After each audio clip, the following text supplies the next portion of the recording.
Magsasakang Pinoy, programang nagtataguyod sa pagunlad ng sekto ng pagsasaka sa buong lambak ng Cagayan. Hatid sa inyo ng Opisina ng Kagawaran ng Pagsasaka sa Rehiyon 2 at ng himpilang ito. Magsasakang Pinoy, Magsasakang Pinoy. Tulong sama-sama sa bandang huli mas tataas ang kita.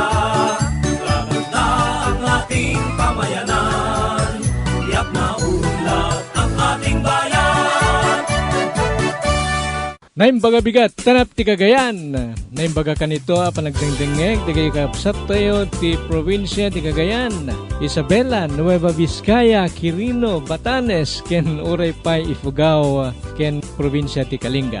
May samanen ang nalawag, ken nagasa tabigat, tikid daw ti programa tayo, Magsasakang Pinoy, manipod ti apo tayo na Marswa, ken ikablao, tuy nanumo kapsat yu, kasamang Rod Sunico, kadagiti amin, papagayam tayong agdengdengeg, dito'y programa tayo. Kumusta ti panagkape tayo kagabsat? Kumusta tayo napudot nga kape?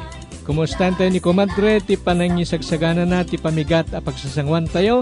Into madamdama, sapay, tanawadwad laeng, ti taraon a pagsasangwan tayo? Kadagiti lamlamisaan, nasken, akalalaingan na ti kawadwad, tapno mabsog tayo, saan kadiapo? Nupay ko na ti daduma, asaan a makaanay, ti kinabuslon ti taraon. Gapot a masapol, a nasustansyamet daytoy, ken saan laeng adayta? No nasustansya ti taraon, nasken met, a natalged. Kuna tayo, anasken ang mabsog tayo. Mas saan na kayat asawen, ano mabsog tayo, ket makaanayin deta. Nasken met, ade kalidad, wenno na sustansya. Manen, saan met amabalin, amabsog tayo, ken na sustansya laeng, ti ipaunag tayo. Kasapulan met, anatalged, wen natalged, ti ipapaunag tayo at araon. Ket kakabsat, no sumadain tayo deta, adda talo abambanag, alaglagipen tayo, may panggep, ti pauneg tayo at araon. Umuna, masapol, amakaanay, ken mabsug tayo. May kadwa, masapol, anasustansya, ti pauneg tayo. Ken may katlo, masapol, anatalged, ti pauneg tayo at araon. Dagito'y akasasaad, ti agrirelasyon, ken nagkakadwa, bayat awarawaran tayo, ti tupiko, pagpipin na kaamuan, ken pagiinadalan tayo, itabigat, iso daytoy ti makunko na alinteg, ana number 1 ti Acta Republica 10068 wenno 10,068 tay makunko na nga Organic Agriculture Act of 2010.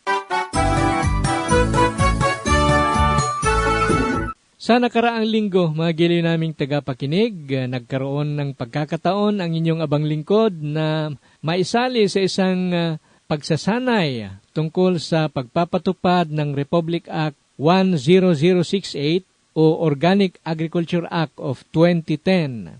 Nakadaupang palad po natin ang ating mga kaibigang extension workers na naglilingkod sa ating mga sariling bayan sa larangan ng agrikultura, partikular sa lalawigan ng Isabela. Nalaman natin ang mga iba't ibang idineklarang polisiya na ipinapasaloob dito sa nasabing Acta Republica. At kung ating basahin sa Ingles, ito po ang sinasabi. It is hereby declared the policy of the state to promote, propagate, develop further, and implement the practice of organic agriculture in the Philippines that will cumulatively condition and enrich the fertility of the soil, increase farm productivity, reduce pollution and destruction of the environment, prevent the depletion of natural resources, further protect the health of farmers, consumers, and the general public, and save on imported farm inputs. Toward this end, a comprehensive program for the promotion of community-based organic fertilizers, such as compost, pesticides, and other farm inputs, together with a nationwide educational and promotional campaign for the use and processing as well as the adoption of organic agricultural system as a viable alternative shall be undertaken. Sa mga katuwig po, o ibig sabihin nito, polisiya ng Estado o ng ating bayan na itaguyod, ipalaganap, payabungin at isakatuparan ang practice ng organic agriculture sa ating bansang Pilipinas para mapayaman ang pagkamayabong o fertility ng ating mga lupa o taniman, mapalaki ang produksyon sa pagsasaka, mabawasan ang polusyon at pagkasira ng kapaligiran, maiwasan ang pagkaubos ng ating likas na yaman, maprotektahan ang kalusugan ng ating mga magsasaka, mga konsumidores at ang buong sambayanan, at maiwasan o mabawasan din ang sobrang gastos sa pag-angkat ng mga farm inputs o kailangan sa pagsasaka.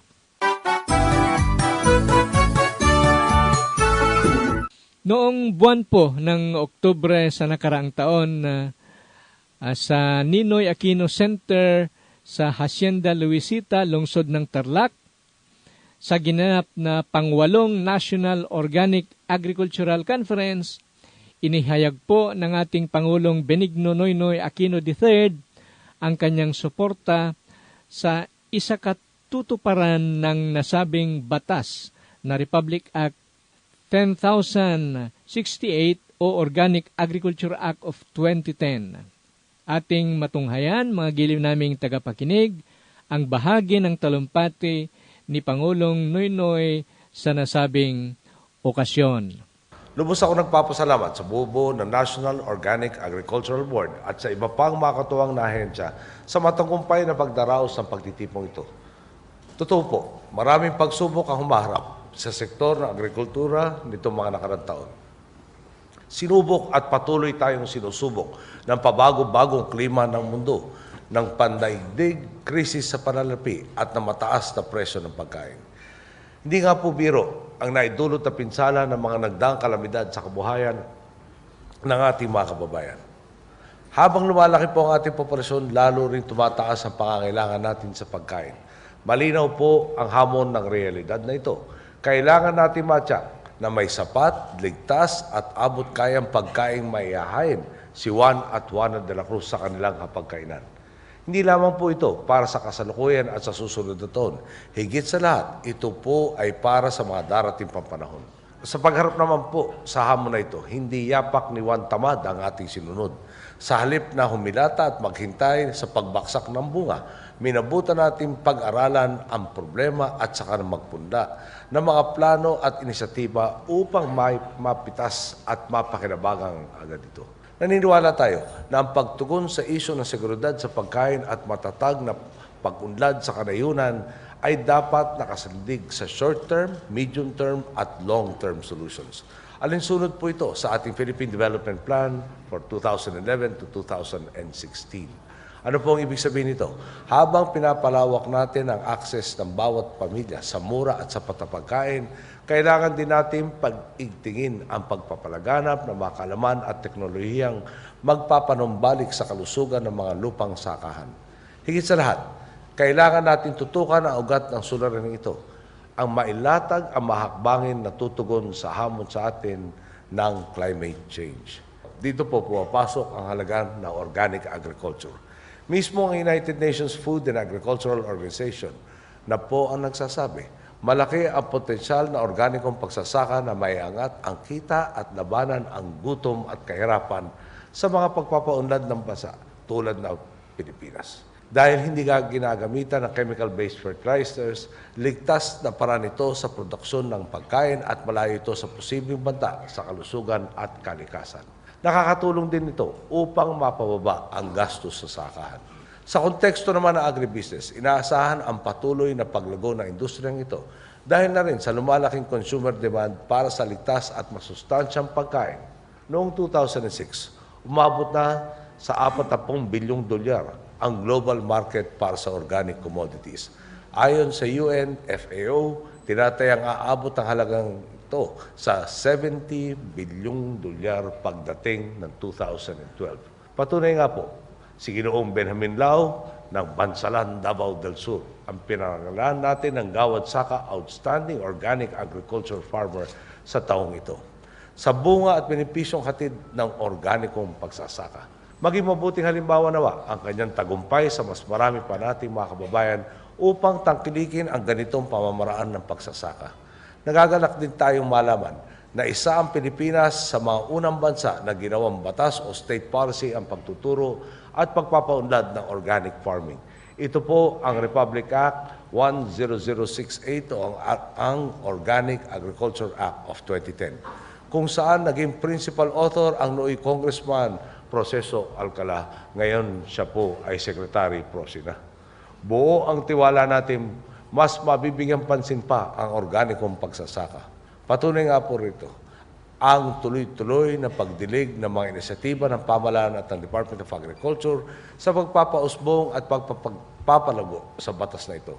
Mula sa matagumpay na paglagda ng implementing rules and regulations para rito hanggang sa paglaan ng 900 million pesos upang mapasimulan ang mga paunang aktibidad.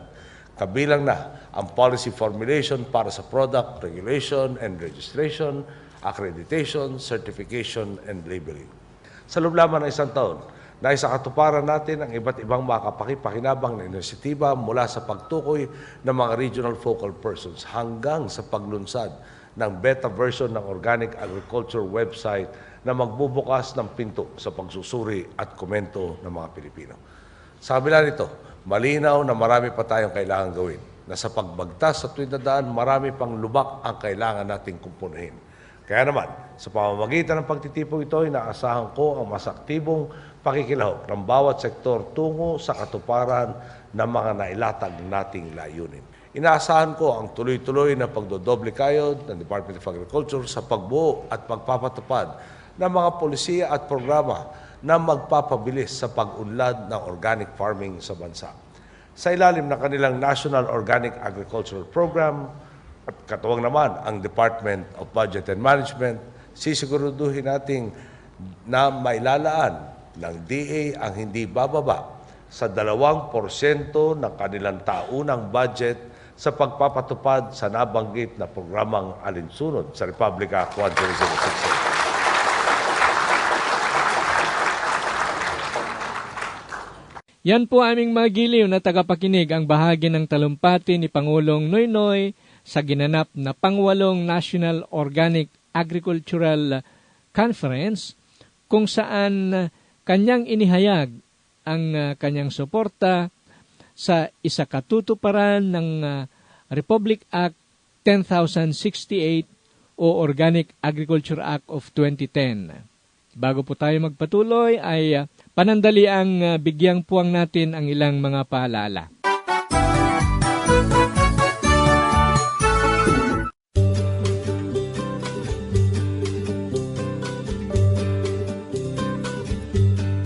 Magandang araw po sa inyong lahat, lalo na sa ating mga magsasaka at mangingisda dito sa Region 2, sa probinsya ng Cagayan, Isabela, Nueva Vizcaya, Quirino, ganon din po sa Island Province of Batanes.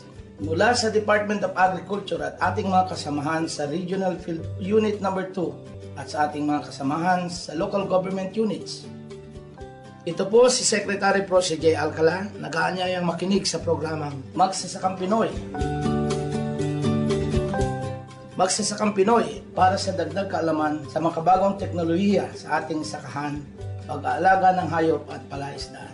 Magsasakang Pinoy, alas 5 hanggang alas 5:30 ng umaga, Lunes hanggang Biyernes, mula sa radio stations DWPE, Tuguegarao City, DWDY, Kawayan City, HOTFM, Kawayan City, DWSI, Santiago City. Just Agina, kada kayo amin. Muli, ito po si Secretary Pro J. Alcala ng Department of Agriculture.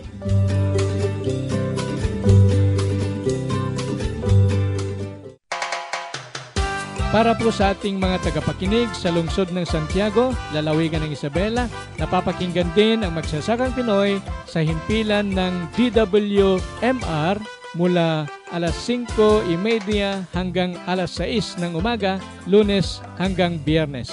Sa bayan naman ng Bayumbong Nueva Vizcaya, mapapakinggan ang Magsasakang Pinoy sa DWRV Sa lalawigan naman ng Cagayan, sa bayan ng Lallo, ay mapapakinggan ang Magsasakang Pinoy sa DWRL-FM sa oras na alas 8 hanggang alas 8:30 ng umaga. Sa bayan naman ng Aparay, napapakinggan din ang ating programa sa himpilan ng radyo natin mula alas 11:30 hanggang alas 12 ng tanghali, Lunes hanggang Biyernes. Maraming salamat po.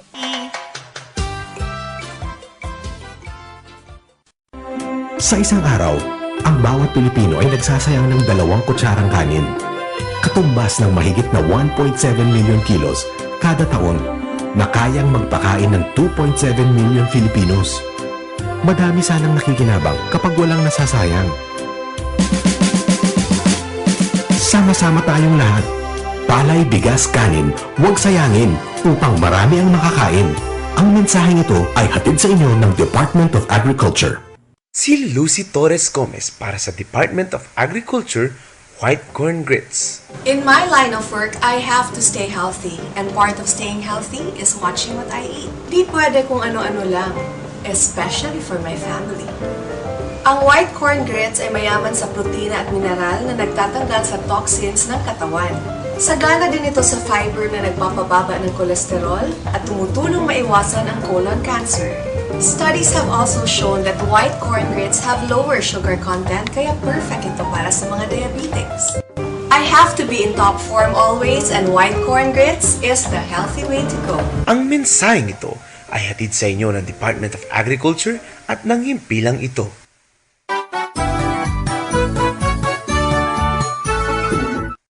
Bumabalik po ang ating palatuntunang Magsasakang Pinoy at kasama pa rin ninyo ang iyong kasamang Rod. At sa pagkakataong ito ay nais din namin ihatid sa inyo ang bahagi ng isang naganap na panayam sa katangi-tanging pambansang organic farmer noong nakaraang taong 2011 na si Mr. Ben Lau, na kung saan na kanyang ipinamahagi ang kanyang mga ilang pananaw o insights at tagumpay sa larangan ng organikong pagsasaka. Tunghayan po natin ang ilang bahagi ng nasabing panayam. As part of the PNFI service to the members, we'd like to get insights from our successful farmers. Okay. So, how did you start in natural farming and all that? How long has this been? Okay. When I was in high school, I was hospitalized dahil po sa pag-spray namin ng aming palayan sa isang barangay, ay malapit akong namatay. So, I promised myself never again when I become a farmer to use chemical insecticide or commercial fertilizer. Doon po talaga nag-isa ang aking passion. And in 1998, napaghati-hatian po ang aming kunting sakahan. Ay doon po ako nalagay sa isang sakahan namin na deficient na po ang lupa. Na ang 5 hektarya ay 3 bunga lang ang bawat isang puno ng niyog ang makukuha ko dahil po talagang deficient na po ang lupa. Hanggang dumating ang panahon na kako, maganda siguro kung i-ano ko ito, i-maximize ko ang production by using commercial fertilizer, insecticide, herbicide. After 3 years, 1998 ako nag-isa, kako, talagang ito yung napangakuhan na hindi ko nagamitin eh. So, unti-unti, after 3 years, unti-unti kong nag-revert ako from conventional to organic farming. So, when you say you shifted to organic farming, ano mga pagbabago ang ginawa nyo? Unang-una, ganito po. I attended seminars, training, particularly at MBLRC, Mount Carmel Baptist World Life Center. And at one time, gift crusher po ako, nag-lecture si Mr. Andre Lim. I was invited by one of TV announcers in Davao. I think he is now in US. Sabi niya sa akin, Bin, samahan mo ko, puntahan natin, makinig tayo kay Mr. Andre Lim. Kasi napag-usapan na namin yung organic farming. At that time, I already raised some goats in the farm. No? Naka-barn po siya. But, at that time also, meron na kaming leguminous plants in the entire 5 hectares land. Doon ko po nakita na nagkaroon ng magandang yield po ng aking niyugan. Sa halip na 3 bunga lang, dumating ang panahon na naging 20 na siya. Ang dami na po ng bunga. 20? 20 from 3 nuts per harvest. Naging 20 na siya. Mahigit pa dyan. Ngayon, naging may 30 plus pa nga eh. Isang puno. So meaning to say, there is a big difference between the traditional way and ito po tinatawag natin organic farming po talaga. Iba po na talaga. Ang nakita ko na panatili natin, nabalik yung tinatawag ng biodiversity, bumalik na po ang mga ibon doon sa farm. Tapos yung tinatawag natin microorganism, hindi ko nakikita, pero nakita ko na ano ko sa resulta eh, na-analyze ko sa resulta eh. At saka ito po, yung mga friendly o beneficial insects ay bumalik po doon sa farm.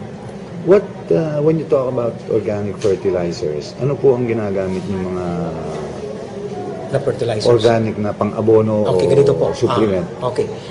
Nag-graze ako ng mga kambing. Dumating sa punto na marami na po ang aking kambing, nasa 170. At ngayon po, ang tayo ng kambing, nung una, wala pa akong bulati, direkto ko pong nilagay doon sa puno ng aking mga fruit trees at sa mga niyog.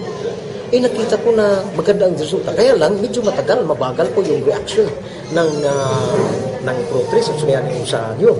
So, ang ginawa ko, unang-una, nag-continuous ako nag-research. Well, noon hindi ako gumamit ng salt eh. Kasi ang salt ako, ano yan eh, chemical eh. But, nung nabasa ko na sa NOP, National Organic Program ng USDA, napag-alaman ko na ang salt pala, yung rock salt, industrial salt, ay it's neither organic or inorganic. So doon naglagay na rin ako ng salt. Pangalawa, nakita ko na mas epektibo ang tayo ng kambing, na ang kinain ng kambing ay itong leguminous plants na fertilizer. Parang commercial fertilizer na, mas matindi pa. Itong vermicast. Anong leguminous forage? Ang tinanim ko sa farm, kasi maraming kinds of legumes eh, pero nakita ang pinakamagandang legumes ay indigo pera. Indigo pera po ang pinakamaganda na for goats. Not only for goats, no? It's palatable for goats, but it will thrive even under partially shaded areas. Ideal for a coconut yes, ideal farm. Coconut farm and fruit trees. Yeah, so it can survive like sa itong Clementia, Rinsoni, palatable din sa kambing. Ang problema, hindi siya pwedeng sa partially seeded. Pangalawa, madali siyang masakit. Ito talaga it can withstand diseases and pests. Have you also tried Tricantera? Wala po sa farm. How about Madre de Cacao? Yeah, I have Madre de Cacao. I have acid ipil-ipil. But in my experience, Indigo Pera performs yeah, I found best. out that Indigo Pera is really good for partially shaded areas and even denuded areas. So you're mixing, you're mixing your pasturing goats or raising goats in conjunction with your coconut trees. Yeah. Are they free range or are they? No, cut and carry. Cut and carry. We follow the idea of Mount Carmel in raising goats, and I think it's very effective. One, you can easily monitor the movements of the goats and the health conditions of the goat. Number two, you can collect the urine because I already use the urine as insect repellent. At saka itong tain nila, no? Goat's manure, very easy to collect. I understand na may mga problema sa ulan or water ang mga goats. Marami atang nagiging sakit. Hindi mo ba na-experience? Hindi ko na-experience kasi they are not exposed to rain or shine. They are confined in the barn. So wala akong problema doon. Do they get sunlight? Yung morning sunshine lang makuha nila. Okay. How do you collect the urine? Ang kambing kasi na sa experience ko nakita namin na ang kambing ay mabait pala talaga, madaling alagaan ng kambing. Kung saan siya mag-ihi, paulit-ulit doon siya mag-ihi talaga. So what we did, gumawa kayo ng parang hero, lagyan naman hero, tapos merong pail, ay automatic meron na kaming nakulik namin yung urine ng kambing. So kumbaga gumawa kayo na labato ng toilet ng mga kanding.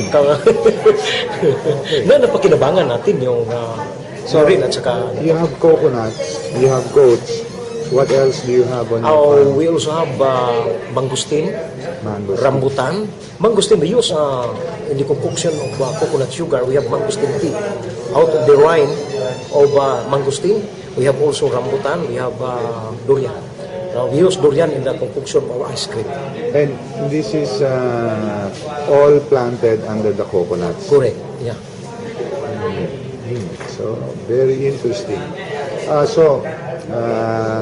Ben, what advice can you give our PNFI members who would like to follow in your footsteps? You know, it's very easy to do, this thing.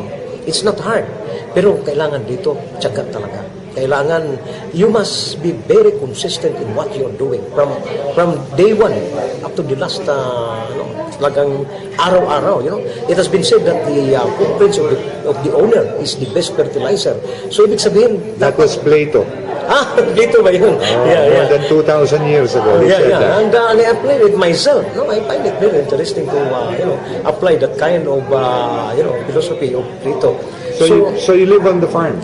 Yeah, I used to work in the government service, but I quit because I love farming more than anything else. Okay, well, we will cut our interview short for now. Thank you, Mr. Ben Lau. Thank you, Organic Farmer of the Year, awardee at NOAC 8. Maraming salamat. Padre, maraming salamat. Ating natunghayan, mga giliw naming taga-subaybay, ang ilang bahagi ng panayam sa katangi-tanging pambansang organic farmer noong nakaraang taong 2011 na si Mr. Ben Lau, na kung saan kanyang ipinamahagi ang kanyang mga ilang pananaw o insights at tagumpay sa larangan ng organikong pagsasaka.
May sangawis para kadigiti mayat ang may kipaset dito magsasakang Pinoy, mabalintayin kagabsat, babayin laing ti panag-text iti dito yung programa. Para kadigiti smart talk and text when red mobile subscribers o sa rendalaing ti numero 0921-763-2251. Ulitin tayo ti numero 0921-763-2251. Para met kadigiti Globe when no touch mobile subscribers o sa rendalaing ti numero 0927-863-4080. Ulitin tayo met ti numero 0927-863-4080. Kadigito yung numero, tipang iturungan tayo kuma kadigiti salsaludsod, suggestion, komento, when anyaman, akayat tayong edanon, ti programa tayo. Naskenmet nga ipakuyog tayo kuma, ti kompleto anagan, kinadress, kadigiti text tayo. Ikagumaanan ti programa tayo, amasumbatan at daras, kadigiti textyo, Diyos ti agngina. Dito na po magtatapos ang kasalukuyang serye ng ating tupikong organic agriculture ngayong umaga at subaybayan po sana ninyo ang susunod na aming ipapamahagi pa sa tupikong ito sa ating muling pagbabalik sa susunod na edisyon ng ating programa. Magpapaalam na ang inyong lingkod, kasamang Rod, at sana po ay magsama-sama ulit tayo bukas. Magandang umaga po muli at pagpalain sana tayo ng ating Panginoon. Magiging naming taga-subaybay, ating natunghayan ng isa pang edisyon ng programang Magsasakang Pinoy na nagbigay alam ng sari-saring impormasyon tungo sa ikaunlad ng sektor ng pagsasaka sa buong lambak ng Cagayan. Inihatid sa inyo ng Opisina ng Kagawaran ng Pagsasaka sa Region 2 at ng himpilang ito. Magsasakang Pinoy, Magsasakang Pinoy!